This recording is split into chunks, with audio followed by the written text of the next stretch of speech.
Bienvenue à tous dans ce 15 minutes de grâce et de vérité avec le pasteur Mickey Hardy. Aujourd'hui, un très beau chant que je vous ai réservé qui s'intitule « Me voici, Seigneur ». Je veux t'adorer de tout mon cœur. Je veux t'adorer de toute ma force. Je veux t'adorer tel que je suis, me voici. Me voici, Seigneur, Alléluia. Me voici, Seigneur. Me voici, Seigneur. Me voici. Je veux t'adorer de tout mon cœur. Je veux t'adorer de toute ma force. Je veux t'adorer tel que je suis. Me voici.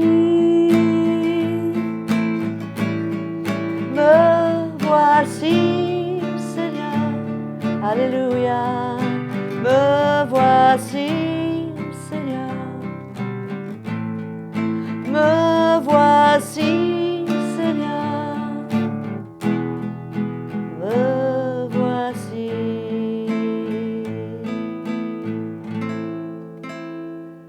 Alléluia. Je suis sûre que vous êtes d'accord avec moi que c'est une très belle louange au Seigneur, au fait un chant d'adoration que vous pourrez certainement reprendre dans vos assemblées.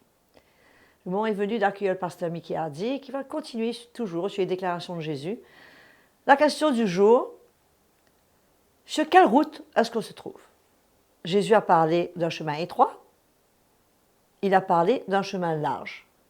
Ce qui est important pour chacun de nous de savoir, c'est sur lequel de ces deux chemins nous sommes en train de marcher. Accueillons le pasteur Mickey Hardy avec des cœurs grands ouverts, nous écoutons ce que le Seigneur a réservé pour nous aujourd'hui. Bonjour à tous et quelle joie de se retrouver encore autour de la parole de Dieu. Je suis sûr que chaque jour vous êtes bénis, encouragés à se joindre à Audrey pour chanter et louer le Seigneur ensemble pendant quelques minutes. Moi aussi j'ai la joie de pouvoir être avec vous chaque jour et partager l'Évangile, partager mon cœur. Et bien sûr, je vous rappelle, c'est le programme de 15 minutes de grâce et de vérité.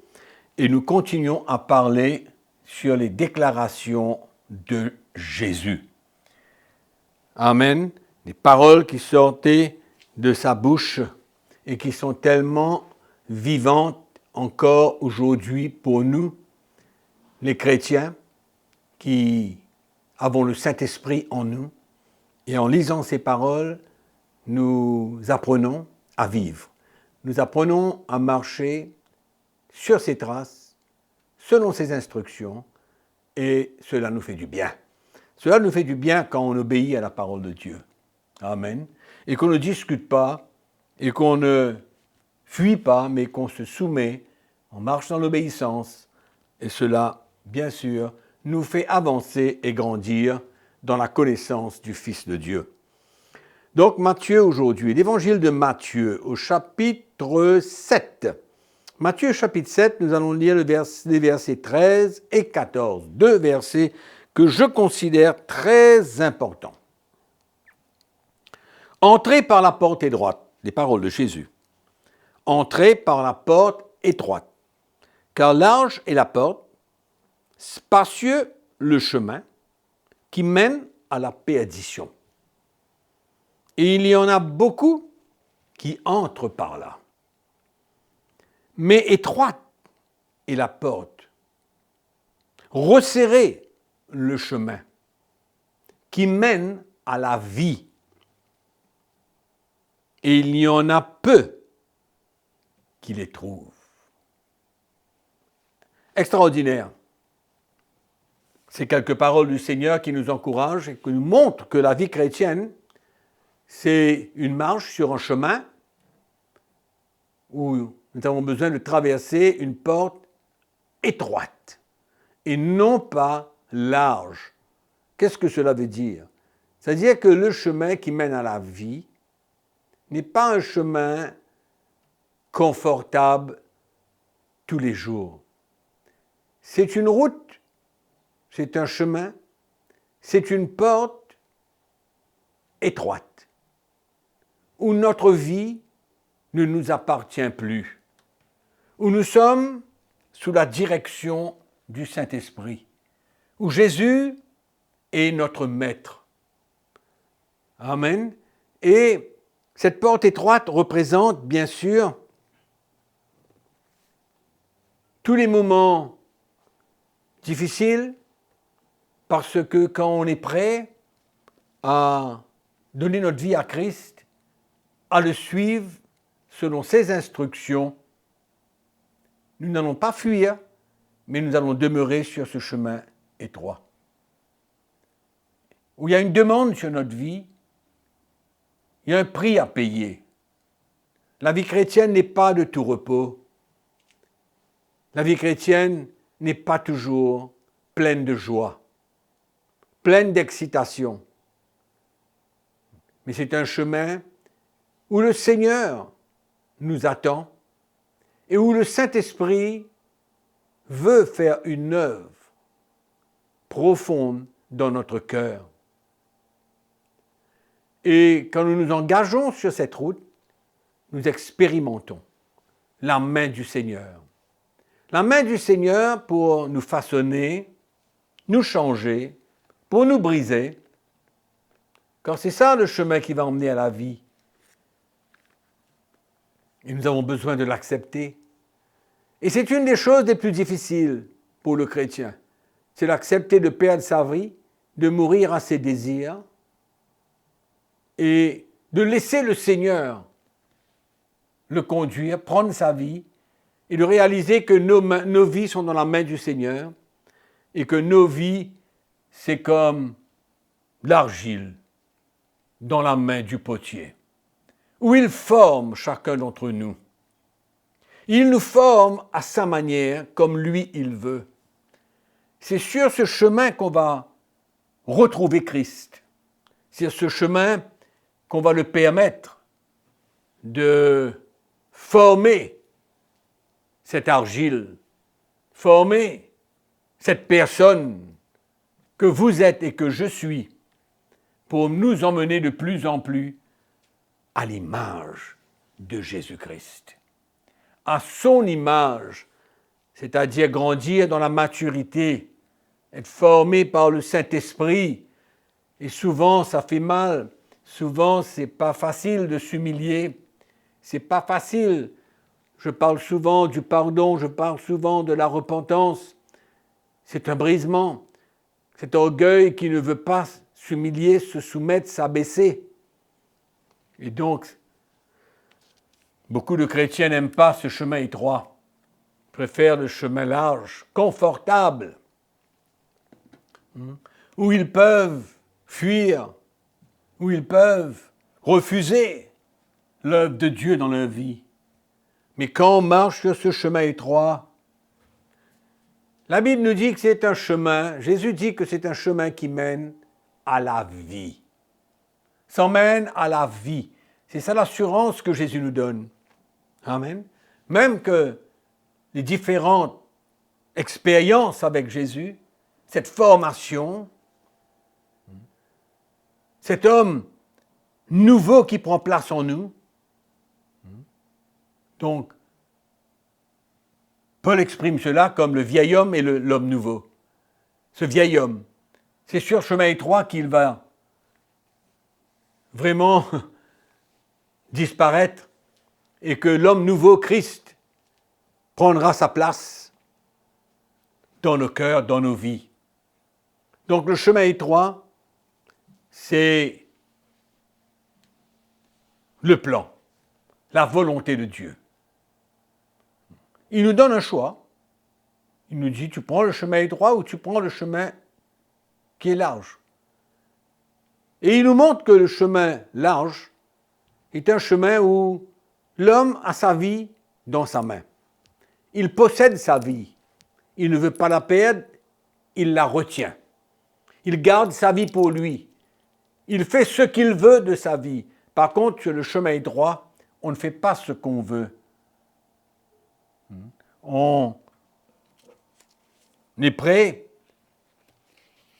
à abandonner nos désirs, nos plans, nos ambitions et à entrer dans le plan et la volonté de Dieu pour nos vies. Et Jésus dit, cette porte, elle est étroite, resserrée, ça mène à la vie. Mais il y a un chemin spacieux, beaucoup d'espace, confort. On n'est pas prêt à permettre à l'Esprit de Dieu de faire une œuvre dans nos cœurs. On fuit, on n'est pas prêt d'abandonner, on n'est pas prêt de perdre, on n'est pas prêt de laisser les choses de la chair, mais on veut persister à garder nos vies, à faire de nos vies ce que nous voulons. C'est ça le chemin spacieux. Et la Bible nous dit qu'on a beaucoup qui entrent par cette porte spacieuse. Beaucoup. Mais peu acceptent de traverser la porte étroite. On regarde le chrétien qui marche sur ce chemin spacieux, il regarde à sa vie de tous les jours. Il veut vivre aujourd'hui, il ne voit pas le futur. Il ne voit pas, il ne considère pas l'espérance, la gloire céleste.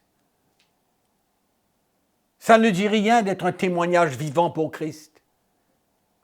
Ce n'est pas important pour lui d'émaner un parfum de la connaissance de Christ. Il vit sa vie, il est à l'église, il écoute la parole de Dieu, il n'obéit pas, il marche selon ses propres désirs. Mais quand on marche le chemin étroit, nos vies ne nous appartiennent plus.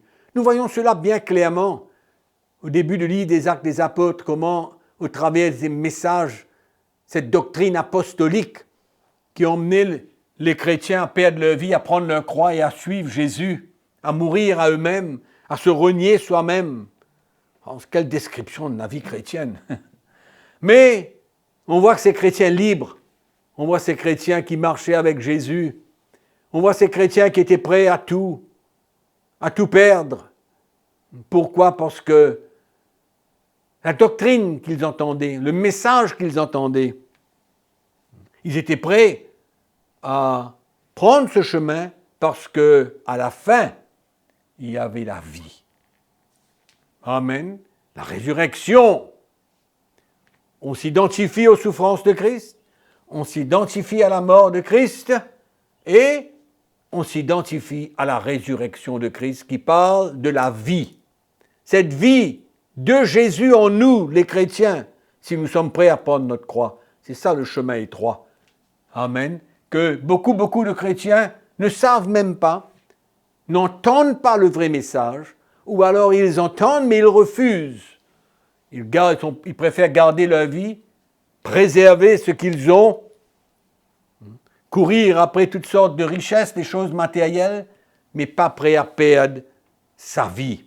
Et moi, je veux vous encourager ce matin, aujourd'hui, à vraiment accepter d'entrer par cette porte étroite, ce chemin étroit. Ne pas hésiter, bien que ça va faire mal de temps à autre, ça sera difficile, mais toute chose concourt au bien de ceux qui aiment Dieu et qui sont appelés selon son dessein.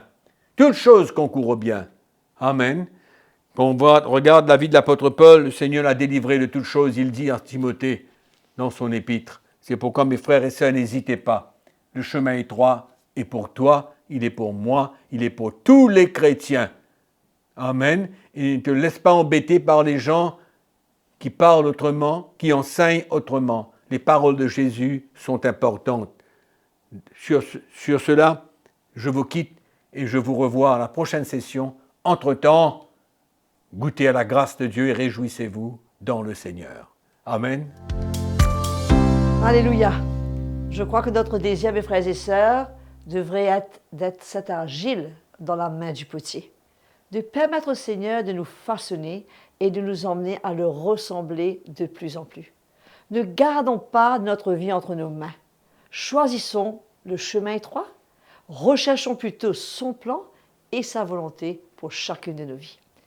Continuez à nous suivre sur Internet, sur notre page YouTube CTMI. N'hésitez pas à nous écrire si vous souhaitez partager quelque chose avec nous à l'adresse qui est affichée sur votre écran. Et surtout, et je vous le redis encore, partagez autour de vous, faites connaître ces programmes afin qu'un plus grand nombre soit béni et encouragé. Je vous dis donc à la prochaine session. Sans faute, on se retrouve et jusque-là, servez le Seigneur et surtout n'oubliez pas la joie du Seigneur et votre force.